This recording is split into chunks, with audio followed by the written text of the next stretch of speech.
Maraming salamat sa iyo, Peng.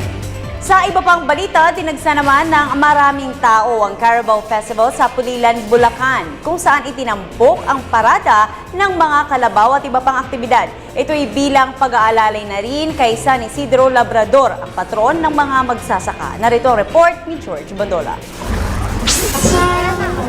Masayang naidaos ng Pulilan, Bulacan ang Carabao Festival dito. Tinampukan ng mga street dance, parada ng mga banda, parada ng mga harvest float at parada ng mga kalabaw ang pagdiriwang ng kapistahan bilang pag-aalay kay San Isidro Labrador, ang patron ng mga magsasaka.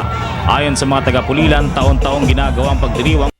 Salamat dahil sa masaganang ani at paghingi pa rin ng pagpapala para sa mga susunod na anihan o taniman.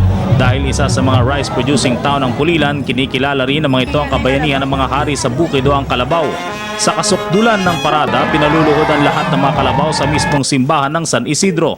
Ang pagluhod ng mga kalabaw ang pinakaabang-abangan ng mga nagsisidayo sa Pulilan sa tuwing kapistahan sa kalagitnaan ng buwan ng Mayo. Para sa Telebisyon ng Bayan, George Bandola.